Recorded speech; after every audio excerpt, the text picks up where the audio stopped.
ഗ്ലിറ്റ്സി Elizabeth എന്നാണ്. ഇന്ന് നമ്മളിവിടെ തയ്യാറാക്കാൻ പോകുന്നത് ഒരു ചായയാണ്. അതെന്താണെന്ന് ഞാൻ പറഞ്ഞുതരാം. ഇപ്പോൾ ചൂടുകാലം എന്ന് പറയാൻ പറ്റില്ല, മഴക്കാലമൊക്കെ ആണല്ലോ. അപ്പോൾ ഒരു കുഞ്ഞു തണുപ്പൊക്കെ ഉണ്ടല്ലോ. അപ്പോൾ ആ ഒരു സമയത്ത് ആൾക്കാർക്ക് നല്ലൊരു ചൂടുള്ള സാധനം കുടിക്കണമെന്നുണ്ടാവും. ചിലർക്ക് തണുപ്പ് കുടിക്കണമെന്നുണ്ടാവും. പക്ഷെ തണുപ്പ് ആരും അധികം ഇപ്പോൾ കുടിക്കേണ്ട, കൊറോണയൊക്കെ അല്ലേ. അപ്പോൾ നമുക്ക് അത് കഴിഞ്ഞിട്ട് പുറത്തൊക്കെ പോയി കുടിക്കാവുന്നതാണ്. അപ്പോൾ ഇന്ന് നമ്മൾ ക്യാപ്പിച്ചീനോ എന്ന് പറഞ്ഞ സാധനമാണ് തയ്യാറാക്കുന്നത്. ഇപ്പോൾ ചൂടുണ്ടാക്കാൻ ഐസ് ക്യൂബ് ഇട്ടാൽ നമ്മുടെ കോൾഡ് കോഫി ആവാം. അപ്പോൾ ഞങ്ങൾ ചൂടിൻ്റെ ഒരു ഇതാണ് ചെയ്യുന്നത്. നമുക്ക് നേരെ അടുക്കളയിലോട്ട് പോവാം. അപ്പോൾ ഞാൻ അതിനായിട്ട് ആവശ്യമുള്ള സംഭവം ബ്രൂ ഇൻസ്റ്റൻറ്റിൻ്റെ കാപ്പിപ്പൊടിയാണ് നമ്മളിവിടെ എടുത്തിരിക്കുന്നത്. നിങ്ങൾക്ക് ആവശ്യമുള്ളത് എടുക്കാം. പിന്നെ നമ്മുടെ പഞ്ചസാര എടുത്തിട്ടുണ്ട്. ഇത്രയൊന്നും വേണ്ടി വരില്ല എന്ന് തോന്നുന്നത്. പിന്നെ നമ്മൾ അതിലേക്ക് ഇടാനായിട്ട് ഒരു ബൗൾ കൂടെ എടുത്ത് വെച്ചിട്ടുണ്ട്. നിങ്ങളിപ്പോൾ ഞാൻ എടുത്തിരിക്കുന്നത് 2 രൂപയുടെ ഇതാണ് കേട്ടോ. എന്ന് വെച്ചാൽ 2 രൂപയുടെ എന്താ പറയുക, ഇപ്പോൾ അതിനകത്ത് കട്ട പിടിച്ചത് 2 രൂപയുടെ എന്താ പറയുക, ഒന്നുമില്ല കേട്ടോ. 2 രൂപയുടെ അതിലേക്ക് എടുത്ത് വെച്ച അത്രയും പഞ്ചസാരയും കാപ്പിപ്പൊടിയും നമ്മൾ ഇട്ടിട്ട് നല്ലോണം നമുക്കൊന്ന് ഇളക്കിയെടുക്കാം. പക്ഷെ നിങ്ങളൊരു കാര്യം സൂക്ഷിക്കേണ്ട ആവശ്യമുണ്ട്. എടുക്കുമ്പോൾ വെള്ളം ഇല്ലാന്ന് നോക്കിയിട്ട് വേണം എടുക്കാൻ. കുഴപ്പമില്ലാതെ വെള്ളം ആവാനുള്ളതാണ്. എന്നാൽ നല്ലോണം തന്നെ നമുക്കൊന്ന് മിക്സ് ചെയ്തെടുത്തിട്ടുണ്ട്. നമ്മൾ നല്ല കട്ടിയുണ്ട് കേട്ടോ. അതാണ് അപ്പോൾ നമുക്ക് ഇളക്കാൻ പറ്റില്ല. നമുക്ക് ഇനി ഇതിലേക്ക് 1 സ്പൂൺ വെള്ളം ആഡ് ചെയ്ത് കൊടുക്കാം. അത് കഴിഞ്ഞ ശേഷം നമുക്കിത് നല്ലോണം പതിയായിട്ട് ഇളക്കി കൊടുക്കാം. നമ്മളിത് നല്ലോണം വെള്ളമൊക്കെ വെച്ച് മിക്സ് ചെയ്യുന്നുണ്ട്. വെള്ളം കൂട്ടുകയോ സംശയമുണ്ട്. നിങ്ങൾ അതിന് കൂടാണ്ട് സൂക്ഷിച്ചാൽ മതി. നമുക്ക് ഇതിലൊന്ന് ബീറ്റ് ചെയ്യാൻ കൊണ്ടുപോവാം. അപ്പം നമുക്ക്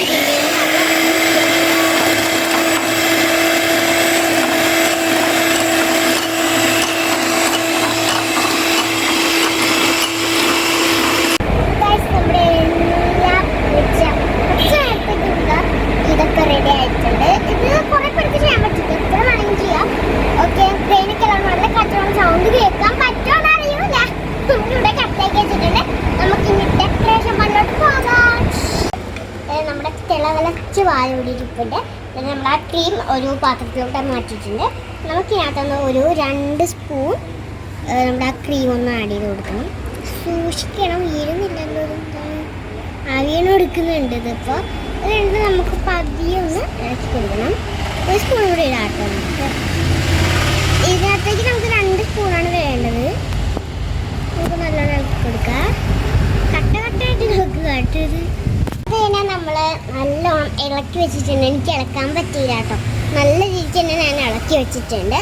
നമുക്ക് ഇനി നമ്മൾക്കൊരു ഡെക്കറേഷൻസിനൊക്കെ വേണ്ടി കടയിൽ പോലെ ഉണ്ട്.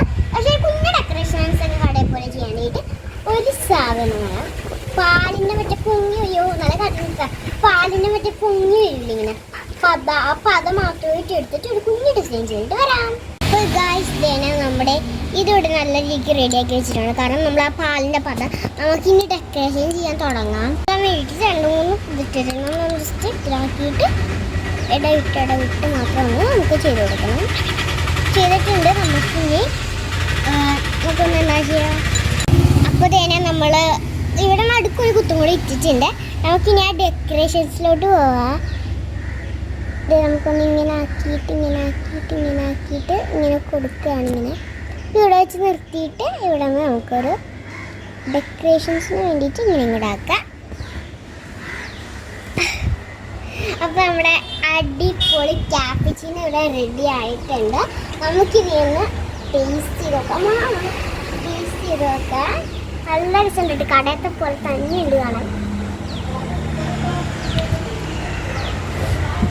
അടിപൊളിയായിട്ടുണ്ട്. ചൂടാണ് കുടിക്കാത്ത നല്ല ടേസ്റ്റ് ഉണ്ട്. ഇതെല്ലാം തന്നെ ട്രൈ ചെയ്ത് നോക്കാം. പിന്നെ ഇളക്കിയിട്ട് വേണം ട്രൈ ചെയ്യാൻ. ഒരു പുളിപ്പ് വരും. അതാണ് ഇവിടെ നിർത്തിയത്. അപ്പോൾ എല്ലാവരും തന്നെ ഈ സാധനം ട്രൈ ചെയ്ത് നോക്കുക. ഇഷ്ടപ്പെട്ടെങ്കിൽ ലൈക്ക് ചെയ്യണം, ഷെയർ ചെയ്യാൻ, സബ്സ്ക്രൈബ് ചെയ്യാൻ. ടാറ്റാ.